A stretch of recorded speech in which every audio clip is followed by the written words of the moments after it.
guest joining us, the talented UMG recording artist, Kylie Morgan. She's touring with artists like Walker Hayes and Old Dominion, and now she's headlining her own tour. This girl has truly experienced the highs and lows of the music industry. We're going to uncover the stories behind the music and the struggles and triumphs that have shaped us.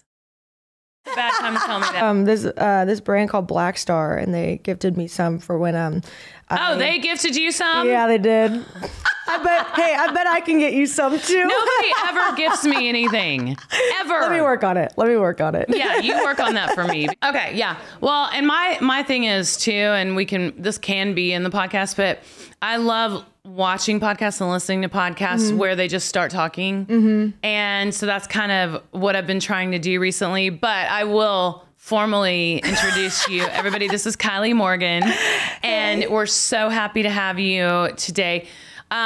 We got to know each other because I invited you on Closet Chaos. Yes, I was going to say, I flashed back to quarantine days that I never want to go back to. And that was definitely a highlight. Because I was like, oh my God, Sarah Evans just invited me to be on your Instagram lives. And now here we are with the podcast. It's elevating. It's like a bigger, better version of Closet Chaos. And so thank you for being here today. Absolutely. And I know how busy we all are. So to take time out of our schedules is a lot. Oh, when you texted me, I was like, actually, I'm here that day that I could actually do it. That's like unheard of. It was meant to be. I always like to, have the guests just give a little mini autobiography of who you are, your life story, where you're from, why are you sitting here right now?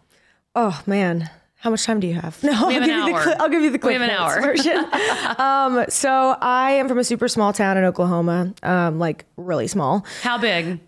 We have, I think, 6 stoplights. So I'm from anymore, but if I would have graduated from my high school, I ended up doing homeschool because I was touring by the time I was 14. But I would have graduated with like 50 people. Yeah, I had 35. I'm not trying to be the one-upper. I'm just saying. No, that definitely is not a one-upper. That's a one-downer for sure. For sure, because the dating scene, I guarantee, was not great. It was not great. And when you're from a small town, most people just start dating and they get married right out of high school because you can't envision that there are other people. Oh yeah, I mean, I look back now. If I would have would have married the guy I was dating in high school, whew. Dodge that bullet for sure. Yeah. Severe bullet dodge. Yeah, because you have a very happy marriage and a very wonderful husband. And I want to get into that later because I want to talk about what happened with your wedding and all of that and how it had to be postponed. And our husbands have the same name, so that helps too. I know. We're both married to Jays. Yes. It's amazing. And I have a brother named Jay. No way. Yeah, I do. Oh, wow. Isn't that crazy? I love that. And then I have a stepdaughter named Sarah Ashley, and I have a sister named Ashley. Goodness. Keep the name in the family, though. It's crazy. I'm here for it. It's crazy. Okay, small town in Oklahoma. Yes, small town. Always knew that I wanted to do this since I was a child. I was obsessed with Shirley Temple since I was 3 years old, and would always I memorized every dance move, every lyric, would go run to my dress up drawer to try and find some sort of costume that looked like hers. And then I would put on shows for my parents and knew that I definitely was going to do something. And I ended up going into gymnastics at 3 and was a gymnast for almost a decade. Wow. And I was like, you know what? I'm not going to the Olympics. Let's be real. I'm not good enough. So then I was like, cool, I guess I'll just be a female country music artist, which turns out there's more people that go to the Olympics and succeed as a female country music artist. That is so freaking true. So joke's on me. That is so true. Yeah. Yeah. You would have probably made it in the Olympics. Probably. And that's only once every 4 years. Exactly. Oh my gosh. Yeah. So I really think that gymnastics gave me that sense as an artist. Yes. So I started learning guitar at 12 with a little pink guitar I begged for Christmas. And I was writing songs since I was like 9 or 10, but none of them ever made sense. They were all in different keys, the 17 different choruses, know. Yeah. And then I finally got a guitar and learned my first 3 chords and wrote my first song on guitar that day. And it all just like clicked. That's awesome. I knew from that point forward. And so I walked into my living room in little small town Oklahoma and told my mom at 12 years old that I was skipping college and moving to Nashville to be a country music artist. What is your family structure? So thankfully, I had 2 very amazing, supportive parents that my dad, as young as 12 kids, grew up very poor. And he was like pretty much the main one that made something of himself, started a auto body shop when he was 17 years old and now runs a very successful business. They were both really good with just teaching me how to be a good business person, how to and go for it. Yes. Yeah. How to save money and, do what you love to do. And so, I started traveling back and forth, at 15 from Nashville to Oklahoma. I had a little baby record deal in my hometown that was Little deal. yeah. So you get your big actually, weird fun fact, I actually had to get emancipated. The record label demanding that? Yep. Oh my goodness. Yeah. Now I'm not sure if I would have let my child do that. They were not happy about I bet. Yeah. But I mean, imagine the resentment I would feel towards my parents if they were like, I'm not going to let you do this thing that you're going to like live your dream with, you know? So my mom and I are best friends. You met my mom. I love your mom. Guys, if you all are listening right now, I'm going to post when this comes out a photo of Sarah, me and my mom, and they look so similar. I swear we're related. We do. Well, you'll send it to me and we'll drop it in to the episode because it's true. I mean, we could all be family. Truly. I mean, the dark hair, the brown eyes. Yep. And your daughter looks so similar to my little sister. Like it's crazy. So we definitely have some sort of bloodline running somewhere. Absolutely. Well, I'm from Missouri and Oklahoma is very close to Missouri. Close. So you never know. You never know. Yeah. Are you Welsh? What does that mean? Morgan. Yeah, I definitely did. We say that to my daughter, Audrey. My daughter, Audrey. Hashtag homeschooled. Yeah. Well, both of my girls were homeschooled, but I didn't do shit for them. I was just like, you've got working and cooking and doing laundry and doing all that. I'm not doing your schoolwork with you. No. And also, everybody knows this about me, but I just am so, why do you need to go to college? Well, I mean, especially for me, I truly believe going to college would have set me back significantly. But you don't know where Wales is or what Welsh means, so maybe there could. But I can write songs. Yeah, you can write songs, and you're great at English, like as all families do with this big family group text. Yeah, and there are so many times where we'll be like, Audrey, you have got to get your GED. Like, honestly, because she doesn't know things. Oh, she really did drop out. She really did. Oh, okay. I have my diploma. I thought you meant I don't care. Of course she is. Audrey Evans. Entrepreneur. Entrepreneur. And she started working for a TikTok lady named Samantha Bachman. Okay. She's huge. And so she taught Audrey how to edit, and then Audrey films for her. So then Audrey was like, well, this is so fun. So I'm just going to start making these crazy videos. Yeah. And you haven't been around Audrey that much. I haven't. You've mostly been around Livy. Olivia, yeah. And Audrey is insanely... That needs to happen. We do. We really do. Or let's go to Rosemary or something some night. But anyway, Prince Charles and Princess Diana were the king and queen, or Prince and Princess of Wales. Oh. And so it's Welsh. So anyway, it's a lot of like brown eyes, dark hair. You kind of look like Catherine Zeta-Jones too. Honored. Thank you so much. You do. She's really very pretty. So thank you. She is. And the same way. So anyway, I started going back and forth to Nashville at 15 to co-write songs. I thankfully had an amazing guy and invested in me, and so I signed my first pub deal out here. And one of the very first people I ever co-wrote a song with the first week I was here when I was 15 was Walker Hayes. Oh my God, that's amazing. Yeah, like talk about a big foreshadow moment because now we're on tour together right now. So oh my God, I love stories like that. It was definitely the definition of perseverance for him. I mean, like when I first met Walker, I mean, he was a completely different person, and he's been in a 10-year town for 20 years and is just like slaying life, and I'm just so freaking proud of him. Yeah. So he was 40 something maybe when he hit it big, like Yep. real big. Yeah. Yeah. Like 42 or 43. Yeah. Amazing. Yeah. Which is crazy. Yes. And he's such a sweet guy. He is. So he was kind of like a really good mentor for me. We always continued to write, and I had my publishing deal here, just like networking, doing songwriter rounds, doing the thing. Right. And then he went over to Smack Songs and signed over there. And then Robin Palmer, who I owe so much to, who is one of the leaders over at Smack, heard my songs through his catalog. Okay. And so she called me, and it was the most perfect timing ever, because it was right when my current publishing deal lost their investor, and I was needing to find somewhere to go A new and make publisher. money. Yeah. Because I was like, when I first moved here, I moved here with a deal. So I never met with any managers, record labels, publishing houses, anything. So I was setting up meetings. Actually, very cute side story. My husband, who's also an artist, sat at our kitchen room table and guessed every single publisher that he could think of email, and then sent my SoundCloud link over and got me meetings. Oh my God, y'all are like Loretta Lynn and Doolittle. Remember? Have you seen Coal Miner's Daughter? Yes.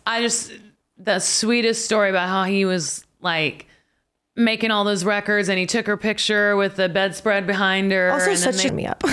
So I got a call from Robin right as I exited my other deal, and I'll never forget this. She left me a voicemail because I was writing, and she said, "Hi, this is Robin Palmer from Smack Songs. I was just calling because who are you?"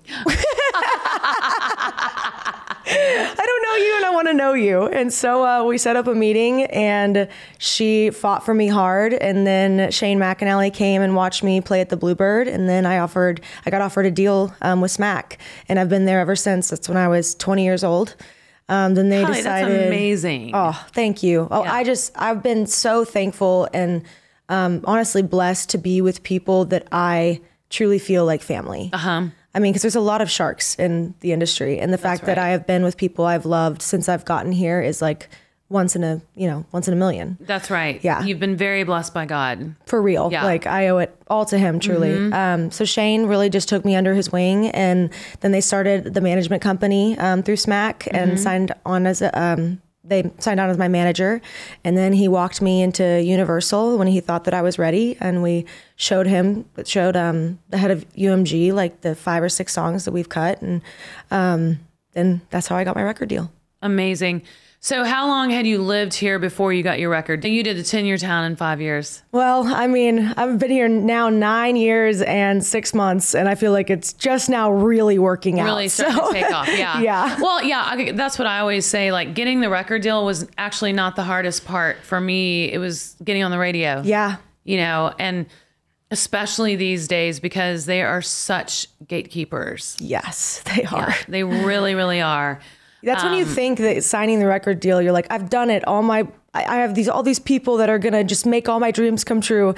And then you have to work 10 times harder than you ever have. Absolutely. Yeah. It's unreal.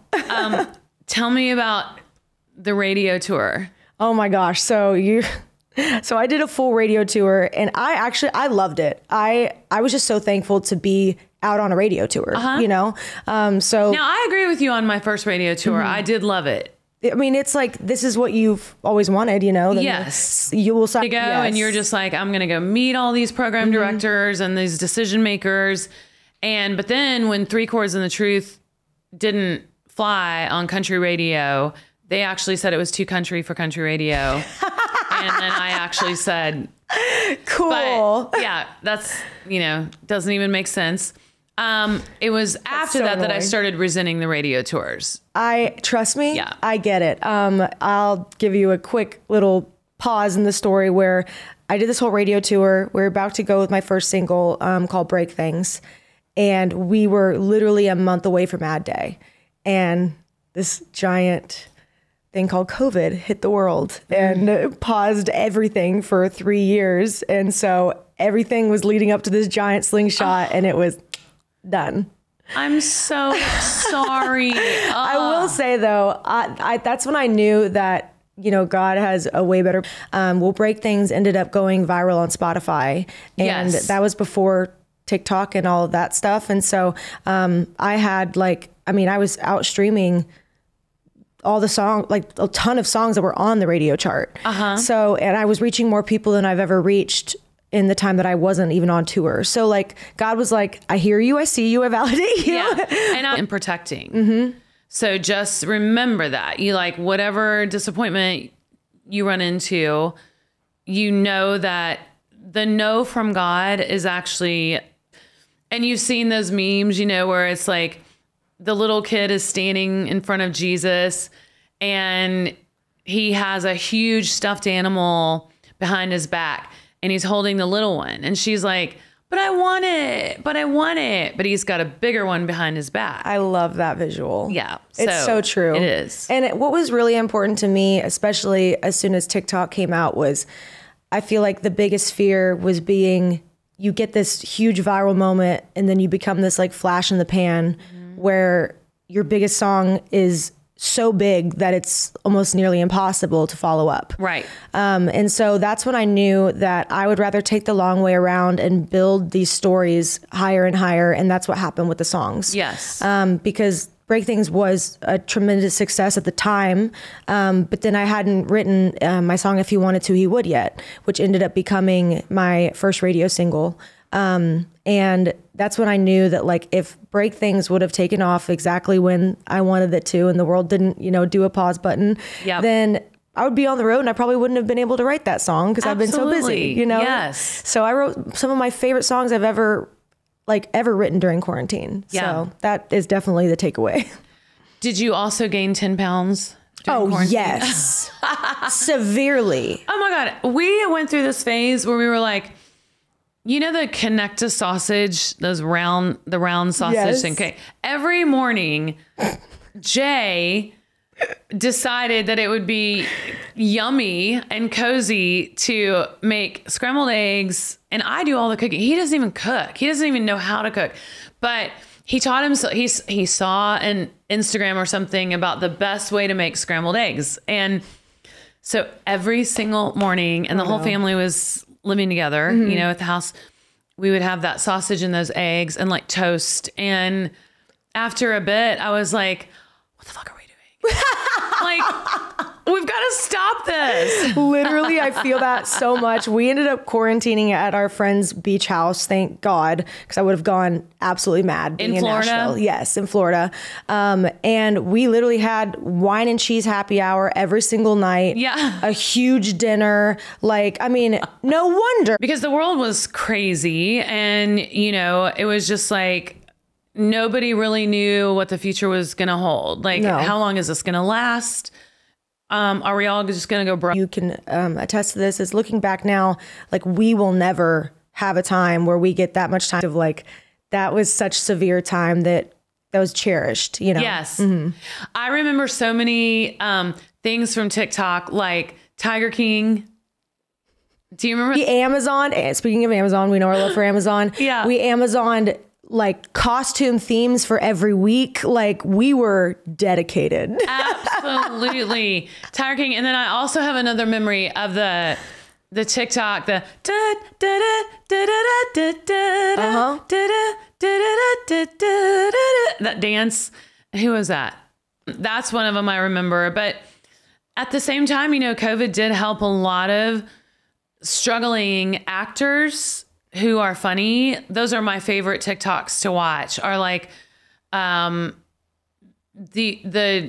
especially the female comedic actors who imitate a certain personality. Yeah. Do you know what I'm talking about? Yep, I do. And it's just so funny. And they're, the good ones are just so right on and spot on. And but other than that, COVID sucked. Yeah, absolutely. But I will say too, like, God, when COVID happened and then TikTok literally came out, I swear, the same time. Yeah. And my manager is just like, you got to get on TikTok. You got to get on TikTok. And I just like, that was like right when the app came out and all it was like girls dancing in bathing suits. That's how it started. Yes. And I'm like, did you do that? No.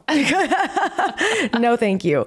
And so she was trying to get me, you're going to do what I want people to know me for. Right. And that is my songs. Uh-huh. So that's what I started writing so many songs where the kind of like niche that I found was, if you've gone through this, I wrote this song for you. Right. And that's when I started building my following and like getting a whole new fan base, and people were coming to me for the songs and not the stupid trends and not, Right. you know, the stuff that I did not have anything to do with and couldn't Yes. capitalize on. And so that's when I was like, okay, you know what? This actually is good for business. Well, your songs and your music are great, but you're also beautiful. So you could have done the swimsuit dances if you wanted to. And I want to know how you and Jay met, and I want to know, because I've never I dated a drummer in high school. His name was Winston. Just so funny. Vibey. Very vibey. He was an amazing drummer. Like, and that's what Were you like in a band together? we were in a band. Okay. Yeah, because I've been in a band since I was 6 years old, but all these different forms. And so this one was high school, me and my brother Matt, and then some really great musicians in Missouri. Okay. So we were covering like very difficult songs and Cool. doing all like Belinda Carlisle and, you know, Fleetwood Mac and the Eagles and all that. But Winston, the drummer, I wouldn't say he was necessarily my type, other than he's such a great drummer. And I played That's hot. drums. That's okay. This just one upped your coolness level by like Thanks. 10, Well, 15%. And you're already at like 95. So well, you're so sweet. But I've always wanted to drum in my shows, and no one has made that happen. My manager's sitting right there. He's the manager. All he Make has it to do is happen, make a manager. call. All he has to do. And he's a badass manager. Except for the fact that he hasn't arranged for me to drum in my shows. get this girl a drum kit. Now watch us make that happen. Then I go up there and blow it. I was like, get so nervous. It's like, told you. I saved you from this He's for like, that so was many my years. manager instinct, not doing it. No, Winston sounds like he could be from Wales. swear Oh to God. my God, no. Winston Wells from Wales. So his name was Winston. I was today years old. Yeah, Wells. No, Wells has been around much longer than you've been alive. No, You I weren't was 8. today years old when I knew about this, when I learned this today. I'm really good at writing songs and singing them. That's about it. I mean, who knew that we would be speaking so much about the country of Wales? But here's what's even funny is know that he literally got Where a is tattoo. he from? Iowa. No. Yeah. Big picture. Like, where's his Oh, he doesn't know. Genealogy? genealogy? He has no idea. Well, okay, what his last name is Allen. Uh-huh. That sounds English. That sounds English or Welsh. I think he has some Italian in him because, yeah, I'm almost certain Because he's does. hot. He is dark and handsome. Yep. You know, so Yeah. But he could be Welsh. he could be, you know. So anyway, Winston Not me Wells. ordering at Ancestry.com. And now the irony of all this is Wales actually, it was one of the biggest fights my husband and I ever had because he got a tattoo for like to symbolize his trip to Wales. Uh-huh. And he's covered in tattoos, but I had one rule, no neck tattoos. Oh, yeah. And it's a dragon. From Wales. So Wales and I have a bone to pick with Wales. See, in our family, we call this one of those things. Like, what are the odds that you and I would talk about whales? Not whales, like the animal. But I mean, we can talk about those too. we can't. We could. What freaks me out about whales, the fish, is that they can't breathe underwater. I'm like, Lord, why would you put that stress on them? They Questions that I'm going to be asking when I get up there. That's one of them. absolutely like, why does everyone in my family, the 2 front teeth cross? Oh. Because you are so healthy. That's amazing. I know. Praise Congrats. God. Praise God. Yeah. Anyway, so Winston Wells was the drummer, and he's not from Wales, but he could be. I don't know.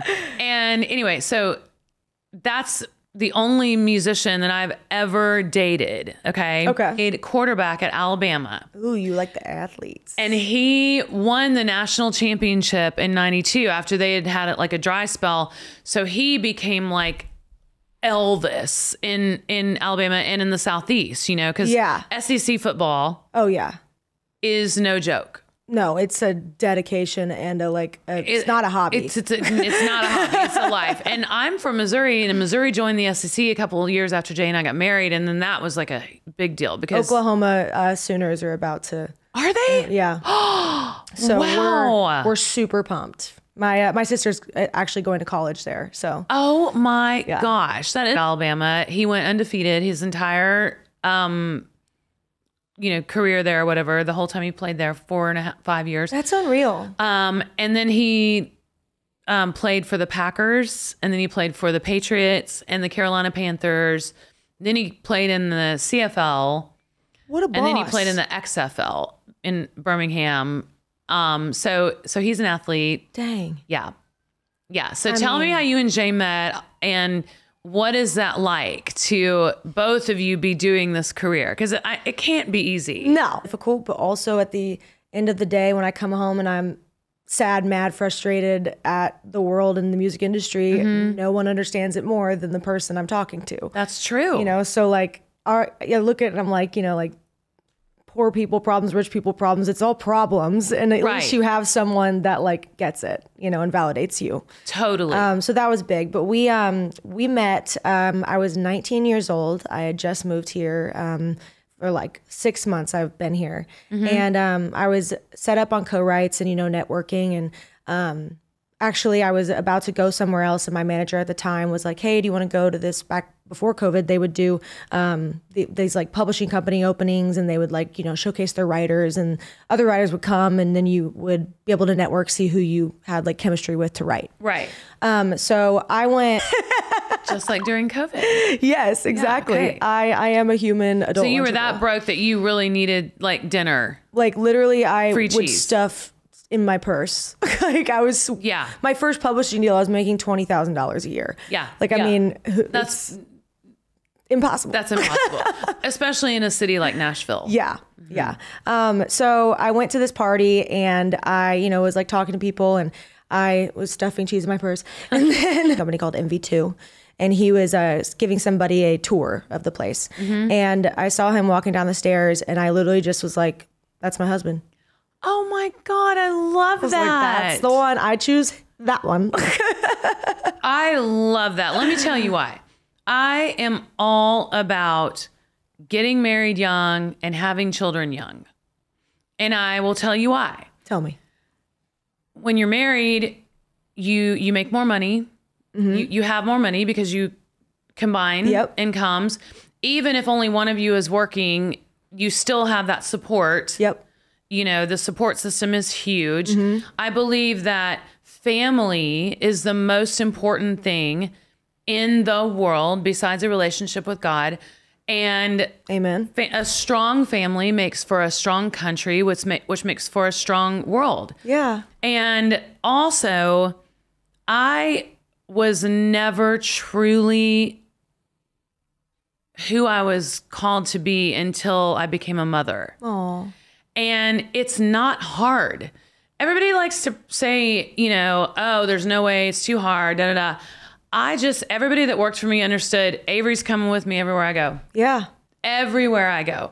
So, if you can, it's hard these days because it used to be to where there was enough money if the father wanted to work and the mother wanted to stay home. There was enough money to support a family. Yeah. I understand that's not always the case these days. But when you become a mom, if everything, there's always exceptions. And I hate that everything is so touchy these days that you have to name the exceptions. So I'm not even going to do that. Don't. I'm just going to say, if you can, have a baby and have lots of them, because there's nothing more valuable and there's no greater love that exists. And I know that, husband and wife are supposed to be one and then the kids, but ask any mom and she's like, we're the favorites. Excuse me. I think I'm going to put the children first and the husband second, but I know that's not easy. Yes. Her biggest piece of advice. We were friends. Oh yeah. Is like, don't marry someone just because, first of all, you're at the age that people are getting married, and don't accidentally fall in love with someone that you can't see a life with that makes sense. That's right. That's right. And you know, dating to marry is also has a lot to do with, you know, sex. I mean, it's just like, I'm not some prude sitting here saying, you know, wait till you're married. But if your mindset is more of, could I see myself marrying them? If the answer is no, move on. Yeah. What are you doing? Move on. I mean, I'm all about a free dinner every once in a while, but Exactly. Yeah, you have to date, but I think it's, you know, and I really do see it trending back to the way that my parents and even my generation, you know, they got married right out of high school and they started having children, and, you know, just, I'm so blessed to be from a huge family. I'm the third oldest of 7. oh, it's amazing. And they're my, you know, my tribe, my posse, my group, my people. That is huge because like I have an older sister. She's my half sister. We were just so different. We're still like close and we love each other insanely. We just like didn't have a lot of the same interests. And so my whole life, like, kind of felt like an only child, only because she was part-time with us, and that's right, you know, yeah. And so I let her just like this, and so I begged my parents for years. I want a little sister. I want a little sister. So like every like Tooth Fairy, Easter Bunny, every prayer at night, Santa Claus, I was like, little sister, little sister.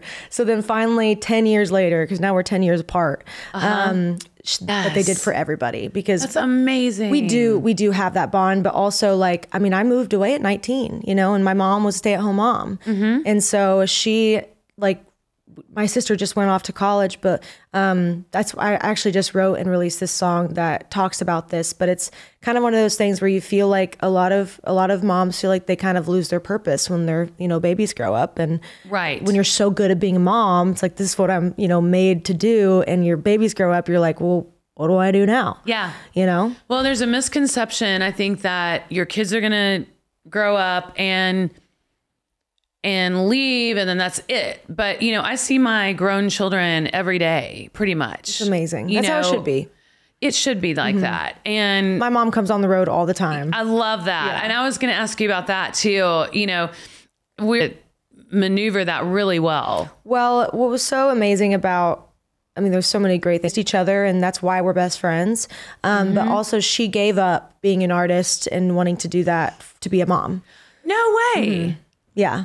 She met my dad and was just ready to, you know, be a mom. And that doesn't really work when you're trying to move to Nashville and you're broke and trying to play shows. And so she is so amazing about always supporting me in every way she can, because she gets to still live that dream. But as she always says, it's a bajillion times better to see your child live a dream than it is for yourself to live a dream. Absolutely. Anything anything that makes your child happy, and just watching them, just amazing. So I pray that you get to do that. Oh, thanks. But I also understand that the music industry is a lot different now. Now is Jay, how's his career going? It's great. He just actually had his album release party last night. Congrats. Yeah. So it's his like first real album and first time like him really finding a producer that he just loves and supports him, and going to the studio, bought him and told the stories behind the song.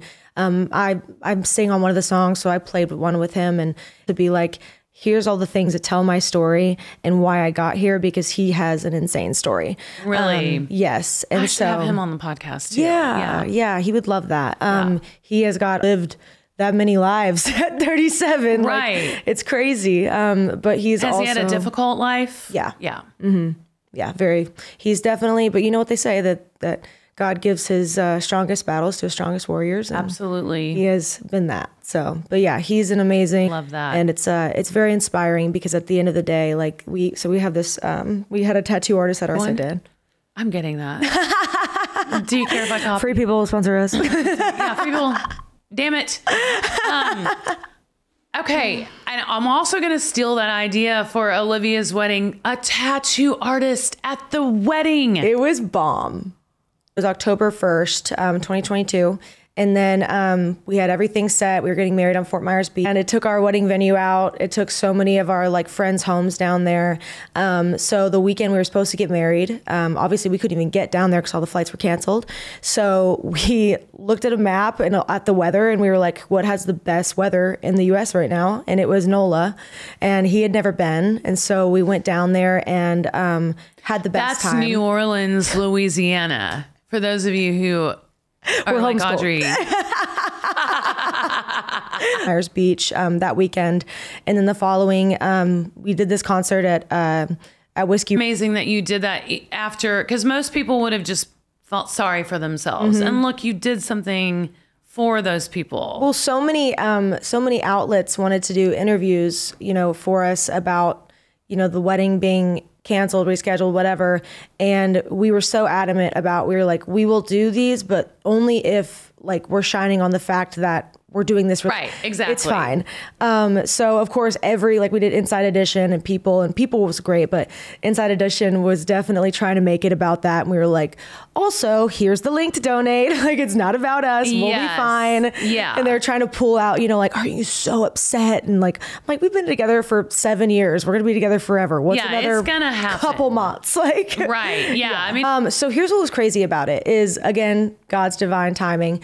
But as I said, at the bachelorette party, ended up going like mega viral. And then, so in the bridal, that ended up like, they got all my girls' dresses. They got me like a dress. We did this whole such an incredible wedding that I could never afford, but amazing. It was incredible. I hope we have time to hear what's currently going on with you and how everybody can, so I want to talk a little bit about the music industry and how to because you're closer to making it. Mine happened when I was 24, 25. Right. And like Martina was on recently, and the record label made us famous. Now the record labels want you to be famous first. And my podcast producer was just saying, maybe try to offer some advice instead of just constantly bitching about the music industry. But really, I don't have any advice. And so maybe you do because you're closer to it. I think for me, what I've learned the most is that no one is how good of a marketing person you are. Yeah. I mean, it's not just like it used to be. I never had to market. I mean, there's, you are too. There's nothing. Yeah, sure. I mean, they are leather and I can sing anything. I'm a great singer. I will never, but I didn't have to market myself. We wear a lot of hats. Yes. Yeah. And that's what's like, but they're making all the money. I know. I know. I got mad. It's Universal. Yeah. It's not Universal, your label. Yeah. I'm like, well, actually, yeah, it is Universal. That's tough to break through right now. Well, it's the fact of music is so accessible now. So right. like, I mean, like you said, the dream was you get a record deal, they put you on the radio job, but also it allows me to connect with people, and that is my job. So if I can mindset it differently and look at it as an opportunity rather than a thing on my to-do list, then it kind of puts me in a better headspace for it. That's great. That's a great attitude because you're grateful, for it. I am. Yeah, that's great. So now you're cut up, but that's true. You're so busy. It's just hard. It is hard. It's also just like, I mean, and if consistently having to make Instagram videos is the worst part, I'm like, hate it because they're like complaining. It's and showing like because they're so good, you know. Yeah. That's what they're doing all the time. They're weirdos. Here, I love to talk. I love to do this podcast. I love to be on stage. Being on stage is my favorite part of everything we enjoy. Being at a party and getting cornered by someone and small talking. No, you? Absolutely not. Here's the worst question that I can ever get asked. And I raised my children in Mountain Brook, Alabama. Okay. So, because that's where Jay's from, and his children, he has 4 children and they live there. Okay. And so obviously I wasn't going to be like, no, you move to Nashville and be with me. Yeah. But everybody's grown now, so it doesn't matter. But and Alabama's close. And Alabama is very close. It's less than 3 hours. However, when do you leave again? Yep. Because then instantly I'm thinking, Football game. can I just be here? Yeah. You know, oh, I'm surprised you're here. Like, Thanks. I can make my schedule to where during football season, I'm not going to work on Friday nights. Yeah, there you go. You know, it's like, That's amazing. so, but yeah, that's a bad question. When people say, where are you going? Where did you come from? Or where were you? And I'm like, I don't know. I'm like, Delaware. Our show is very late. A lot of times we will bus somewhere and catch an early flight to get home. So we'll bus overnight, catch an early flight home. We do the same thing. So, but yesterday, because the infrastructure in America sucks, fell asleep at 5, and then Jay woke me up around midnight and said we should go to bed. Oh my gosh. Because I just don't sleep on the road. Oh. At all. How do you exist? I'm so tired. Oh, you poor thing. I know. And I love being on the road. Yeah. It's not that. It's just that I can't. It's a curse. I stay up until 4 or 5 in the morning just so I can have as little time. Exactly. Okay. Look and at us educating each other. Like, let me give you some weird hippity dippity shit and something And I'll like teach you geography. Yeah. See, No, I'm kidding. What if this Someone was else the is gonna answer? have to take the picture. What if this was the answer? When your children become adults, you really worry about them more because before that, they're with you. Yeah. So, like when Avery's on the road, what do you think pops into? For destination, I'm good. Like, How many dates are you doing? oh gosh. So it's been the most wild, beautiful year of my entire existence. I've had so much fun. I have done, like, the past 3 tours have been such a dream back here. Like, who Right. gave me a microphone? Whatever. You deserve to be back there. Thank you. Thank you. But we did all of fall with Old Dominion. And then we did actually our first big headline, fun. And Just then amazing. we go out with Parker McCollum in the fall. I love And Parker. He's so great. Giant bucket list for me this year. And Yes. so it feels good to know that, like, okay, I've been working my entire life and I'm finally seeing these dreams come true. Yes. And it's for so many years. there's no going backwards. You know that you've reached a level and it's only going to keep going up and up and up and up and get better and better and better and better in time of your life when that kind of stuff starts happening. And man, I mean, your first like big tours, like I remember, like I went on the George Strait tour when it was the arena tour and it was the same thing. I was just like, Life-changing. oh, You've ever been on. so it was the girls' night out tour. It was me and Reba and Martina. Oh my God. Dream And- team. Exactly. So it started, Carolyn Dawn Johnson opened, then Jamie O'Neill, then me, then Martina, and then Reba. And then every night we would all, because What a fun life, Oh though. my God. Avery's a special dude because, like Yeah. he's really looks after them. But I would say that is my all-time favorite tour. And then on the very last show, we all got red short wigs and surprised Reba. The end of tour prank. At the end of tour prank, we all went out there. We started girls' night out, and she turned around and died laughing. Aaron, we need to drop a picture of that in there because Yes. it's hilarious. And then the George Strait tour, and then I toured with Kenny Chesney forever, and then I've had about 3 headlines. So I think that's all of what everybody, Yeah. Absolutely. Yeah. Well, it's also like what people don't realize is the amount of time, money, and energy that goes into these projects that,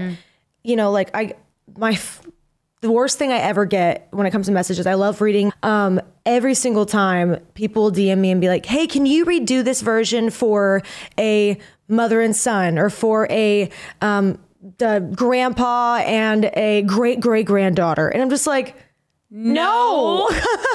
That's not what the song's about. What's the meanest comment you've ever gotten? Do you remember? Yes. What is it? It said, this girl looks like she's on her way to her high school talent show and missed it. Okay. Do you know what did you block that asshole or No, I whoever it was? responded. Good for you. I know my kids are always like, Mom, don't respond. And I'm I like, know. why? My team tells me the same thing, but I'm just like, Yeah, like don't dish it out if you can't take it. And if you don't sit there, and it's always, if you go to that person's page. they have no friends, no followers, posts. no posts. It's not even their profile picture. And I'm like, how can you come at me? Like, you don't even exist here. Exactly.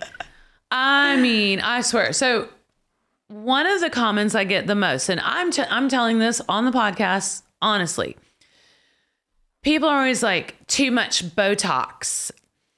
Listen to me. I get Botox like once a year. Okay. I have good genes. Also, not only that, but it's like backhand compliment because that means you have no wrinkles. So thank you. Right. And it's like, nowadays, girls are starting to get Botox at 18. Oh, God, no. Or whatever. And so if their comments are really bad, I will just block them because Yeah. I'm like, it hurts my feelings. And, people think that famous people can just take it. We just have bulletproof. Oh, yeah. No, it hurts our feelings. It does. Yeah. So don't sit there on your computer when God only knows what your job is or what you do or what you look like. Also, I just can't fathom. I'm like, where are these people raised? I can never imagine saying anything negative about anyone on the internet. Either. No, even if it's something political I disagree with. Yeah, I'm just like, leave that there. Leave it there. And if I disagree, I'm not going to say something personal about you. Yeah. I'm just going to say, hey, have you ever thought about this or whatever? But I would never, too much Botox. You look like the prom, whatever. Like, it's very hurtful. It is. Yeah, because we're, this is our life. This is just our God-given destiny, what we're chosen to do. And not only that, but like speaking of industry stuff, it's like more like we get told as artists that we're not good enough consistently. Right. By not only the internet or whatever, but also like the people that work with us. Right. And that's hard too. That's so right. It's a consistent just like battle of being like, gosh, I better really love this job because it's hard. Yeah, it is. It is. So I loved what you said earlier. No one's going to work as hard as you for your own career.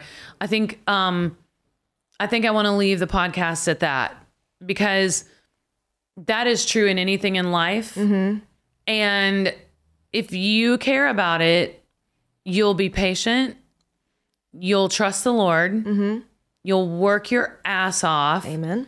God and I have a relationship where I think he understands that I'm just going to cuss. So I literally have a song and it says, I love Jesus, but I cuss a little. So that is me. But, and what is it with Christians who don't think tattoos, what is that? I don't know. Jay, that's the main comment that Jay gets as he's covered, but he's also a very godly man. And Post Malone is the sweetest man ever. And everybody's like, he's carrying tattoos. Yeah. I'm like, what in the world does that have to do with your heart? I can't fathom. It's like just literally the exact thing everyone has heard their entire life. Not only don't judge a book by its cover, but it's just like, if you don't have anything to say nice, like just shut up. And it has nothing to, there's only one way to salvation. Yeah. Amen. There's only one way to salvation. It's like, just because you have tattoos, the further south you go, the more they think that. Yeah, the more they think that. But all right, well, last thing, I love you. Thank you so much for coming on this podcast. I really appreciate it. We do need to have a family. Yes. We need to have me and your mom, you and the girls, and Avery too. I mean, we'll just have everybody get together and we'll go hang out at Rosemary's or something. And I would love that. And have a crazy night and compare tattoos. Hell yeah. And talk about the Lord. Also, so tell everybody what you want them to know about you and that you want them to purchase your music and come to your shows. Yes, that's literally what I want. No, I've just been so thankful. I feel like I have the best fans in the world.